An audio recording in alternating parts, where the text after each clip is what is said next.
Hi there, and welcome to the Riverside Township Radio Players. We're all thrilled that you're here for tonight's program. We have a terrific show planned for you for your listening pleasure. I'm Jacob Pelka, and I directed this month's show, so I'm a little biased, but I think we're going to do a nice job for you, and you're going to have a fun time. First up, that infamous Man of Steel, Superman. Yes, that's right. Tonight, the Radio Players bring you one of radio's most thrilling superheroes. 2 years after his debut in the first pages of Action Comics in 1938, Superman leapt off the page and onto radio in 1940. Superman was not an overnight success, though, on radio. Initially, the major radio networks turned down the show on commercial grounds, but it was eventually picked up by a few radio stations in syndication. So for 2 years, Superman, aided by Lois Lane and Jimmy Olsen, foiled fur smugglers, halted gold heists and bank robberies, and battled the likes of the Leopard Woman and the Mechanical Man. After a 5-month hiatus in the summer of 1942, the Mutual Broadcasting System revived the Superman series, retitling it The Adventures of Superman, and brought the superhero to a coast-to-coast audience. Sponsored by Kellogg's Pep, Superman finally hit his stride on radio. He was now fighting the likes of the Nazis, the Japanese, the Ku Klux Klan, and he helped the feds prevent military espionage. It's no wonder that during World War II, a time when evil forces threatened to take over Europe and Asia, men, women, and children everywhere would look up to Superman and listen to his never-ending battle for truth, justice, and the American way.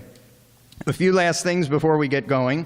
Did you know that the voice of Superman on radio was kept a secret for most of its run? Not until 1946, in a Time magazine article, was it revealed that Superman's voice was provided by none other than Bud Collyer, who you all might know as the host of TV's Beat the Clock and To Tell the Truth.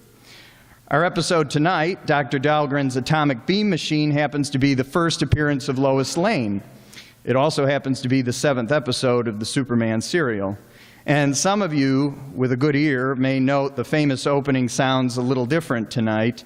Well, the way you hear it tonight is actually the way it was written in the original, and it was read this way until 1945 with a few variations depending on what circumstance Superman found himself in. It wasn't actually until 1945 that talk of speeding bullets and fast locomotives was added, and there wasn't anything about the American way until Superman appeared on TV in the 50s. So without further ado, here's Superman.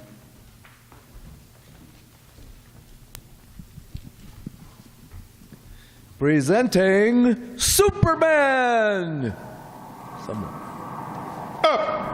Up in the sky. Look! It's a bird. It's a plane! It's Superman! And now, Superman, amazing figure from another world with powers and abilities never before realized by mortal men. When we last saw Superman in his disguise as young Clark Kent, reporter for the Daily Planet, he and his editor, Perry White, had just received a warning telephone message from a mysterious voice which identified itself as the Yellow Mask. In exactly 24 hours, said the mask, the Daily Planet would be blown to 1,000 fragments. Horror-stricken, Kent and his chief stared at each other in the humming office. Then, pandemonium! Sirens wailed in the streets. Police searched the building for bombs. Well, today, as our story opens, we find ourselves far from the doomed offices of the Daily Planet. Dr. Sven Dalhgren shows an unexpected visitor about his laboratory, explaining its wonders, and also explaining his latest invention. Listen. Please do not touch that window frame. So, it is not clean, perhaps? It looks clean. Oh, yes, quite clean, but it is wired. It carries a powerful electric charge. Oh, most interesting. You also are experimenting with electricity, Dr. Dalhgren? Well, you have come to see my latest discovery, have you not, Professor Schmidt? Indeed. And so have others. Well, you're not the first. Others would not only like to see it, but gain possession of it. No, I cannot believe it. Oh, it's quite true, I assure you. For weeks past, ever since word got out of what I was doing, I've been annoyed, even threatened. Threatened, Dr. Dalhgren? By whom? I don't know. Queer voices over the telephone, mysterious visitors in the dead of night. Yes, that is why I had the laboratory wired. Oh, but what do they want? They want my invention. They realize that whoever owns it controls a practically unlimited power. Unlimited power? Is that true? Certainly, Professor Schmidt. Unlimited power for destruction, which is why I am determined to keep the discovery a closely guarded secret. In the world today, my friend, there is destruction enough. Men are at one another's throats like dogs gone mad. No, I will not be a party to war and bloodshed. But come in, I waste time. Into this room, Professor. Don't brush against the metalwork. There it is. On the table, Professor. That is a machine? So small? My latest development. Small, light, compact, but deadly. Now then, please stand exactly where you are and watch closely what happens to that glass on the edge of the table. Watch.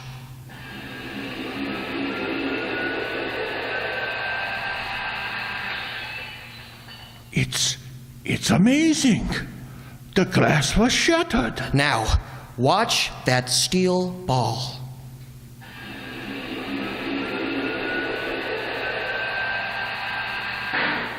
Why, it's gone. Vanished.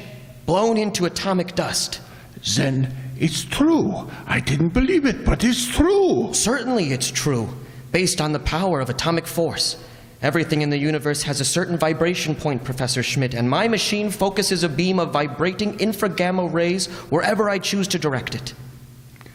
And then? Well, any object in the path of the beam begins to vibrate. At a certain point, depending on the object, atomic force is overcome and the object simply disappears.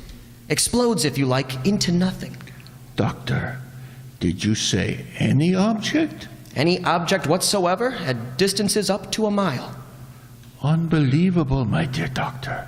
Let me be the first to congratulate you. Thank you, thank you. You have given me a great service, doctor.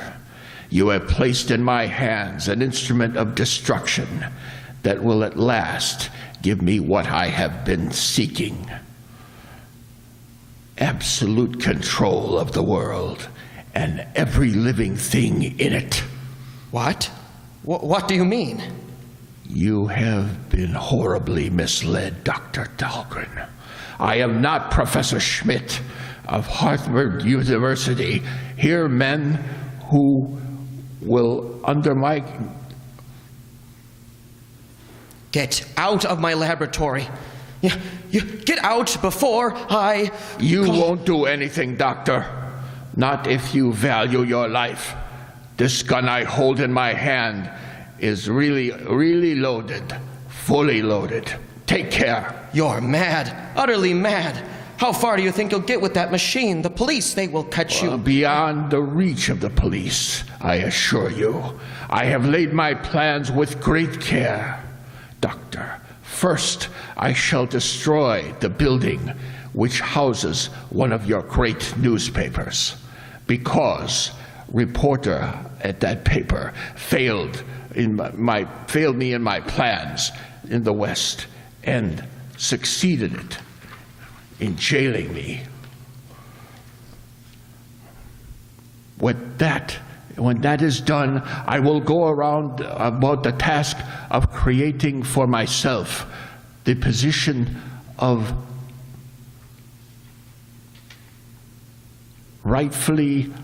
the power that I rightfully deserve, Emperor of the world. And now I must go. Put down that machine. Put it down, I tell you. Michel, stop him. No living thing can stop me now. Goodbye, Doctor. Don't let him get away. Michel! Doctor, what's happened? We have to catch him, Michel. We must catch him. Doctor, what's the matter? You're pale. He got away with the atomic beam, Michel. Do you know what this means? That lunatic! He has in his hands the power of life and death. He is a walking symbol of death.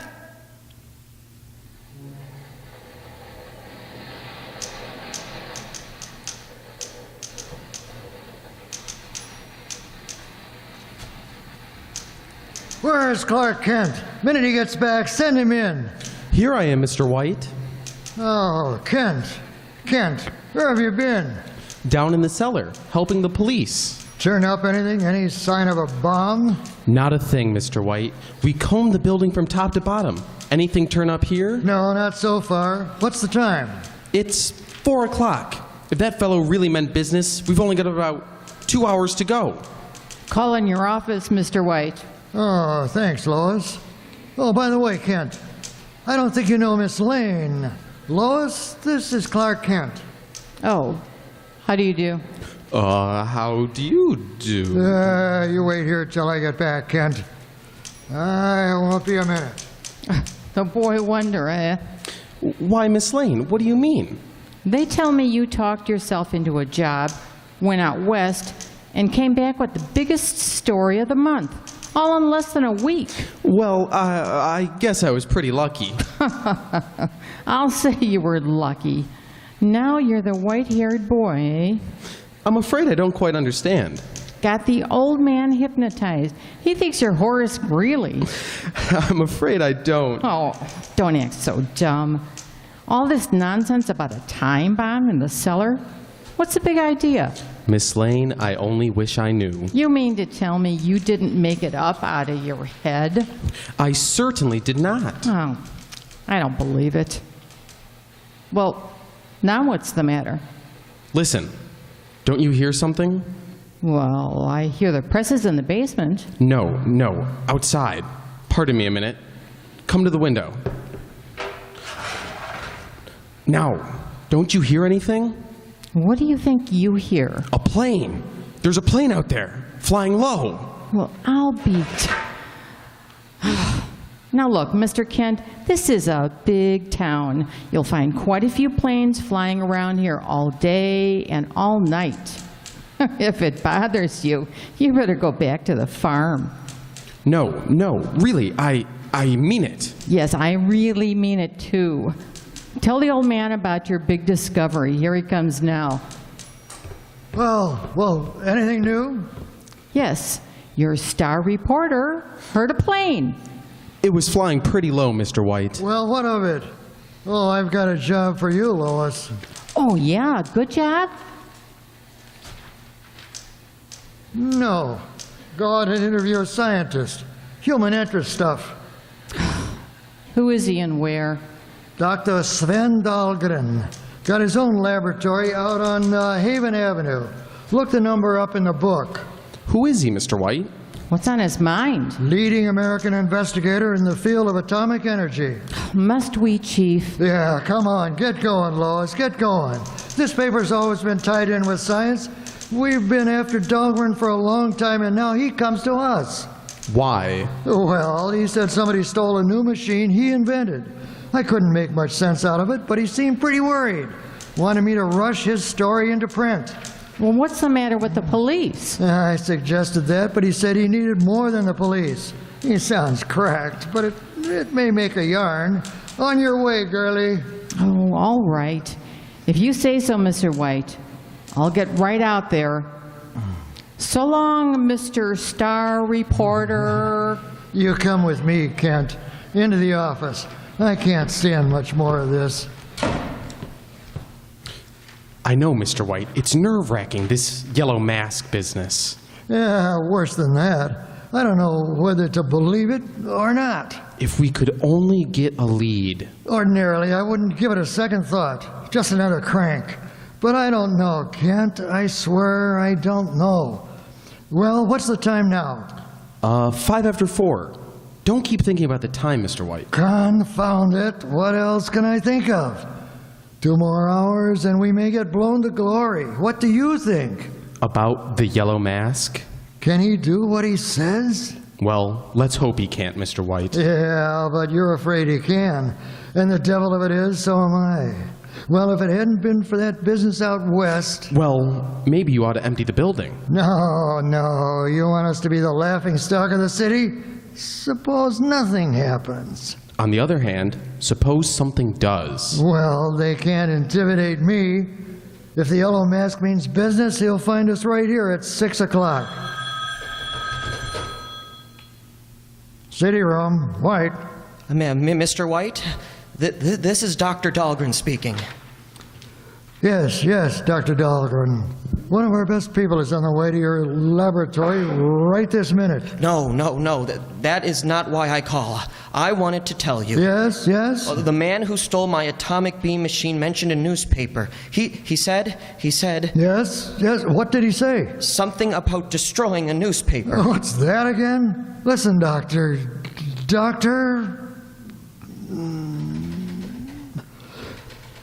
Hello, Dalhgren? Hello? Yes, Mr. White. I was cut off. Get me Dr. Dalhgren at his laboratory, quick. Sorry, Mr. White. I'll call you. We were cut off. No, he was cut off. I'm sure of it. You heard all that? Mr. White, that scientist, what was he working on? I don't know. Some kind of a gadget to release atomic force. A machine? I imagine so. Why? Don't you see, Mr. White? There's our lead. The man who broke in and robbed him was the Yellow Mask. Kent, I think you're right. Dalhgren just said the burglar mentioned destroying a newspaper. Then I must be right. Now look here. We've searched the building and haven't found a thing. No packages, no wires. If the Daily Planet is going to be blown up, it's got to be done outside. Maybe up above. That airplane! Airplane? It was flying too low for a transport, Mr. White. That plane was spying out the lay of the land. And at 6 o'clock with Dr. Dahlgren's machine, they'll come back again. And... Hello, Dalhgren? I'm sorry, Mr. White. Dr. Dahlgren's telephone is out of order. Kent, do you hear that? Dahlgren's line is dead. Cut. That settles it, Chief. I'll be seeing you later. Kent, where are you going? After Miss Lane. Something's wrong at Dahlgren's. If it's the mask, well, there's not much time to stop him. So long. Hey, kid! What's your hurry? Yeah. Got another front page scoop, Kent? Oh, thank heaven. The locker room's empty. Quickly now. Out of these clothes. It's Superman's turn now. Oh, someone's coming. The window. Out. And up. Not much time left. Got to find Miss Lane, find out what's happened at Dahlgren's, and stop the Yellow Mask. Higher we go. Higher and faster. Deadly peril hangs over the offices of the Daily Planet. Already the Yellow Mask is in possession of a mighty and terrible weapon. Time is growing short, but Superman is on the way. Powerful form streaking through the night sky, red cape whistling in the wind. Can he arrive in time? And what new, unforeseen danger is already creeping in on the laboratory of Dr. Dalhgren, with Lois Lane about to enter, all unknowing? Tune in next time and follow the story. Remember, be with us again for the next startling transcribed installment of Superman. Up in the sky. Look, It's a bird. It's a plane! it's Superman. Superman is a copyrighted feature appearing in Action Comics magazine.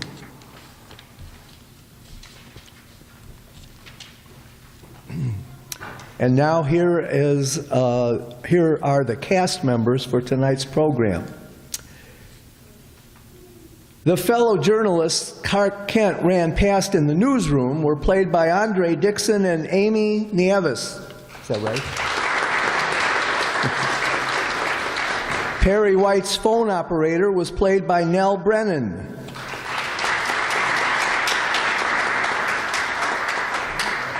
Michelle, the doctor's assistant, was played by Sue Gajinski.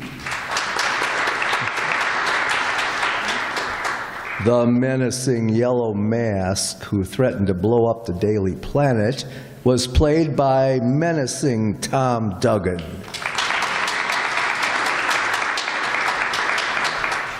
And Dr. Dalhgren, the inventor of that confounded atomic beam machine, was played by John Byhun.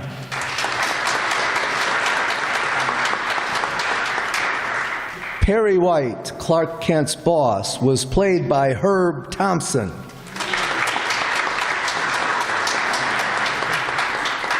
Reporter Lois Lane was played by Kathy Juarez. And last but not least, the Man of Steel, Superman, using his disguise as mild-mannered reporter Clark Kent,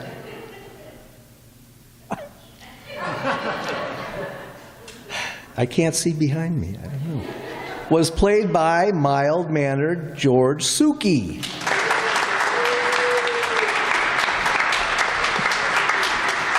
Oh, and those three nameless individuals at the start of every show with questionable vision. It's a bird. It's a plane. Of course it's Superman. Were played by Allison Byhun, Andre Dixon, and Marty McNulty. And of course, Marty McNulty was our sound person for this show. And I'm your announcer, Jay Summerfield.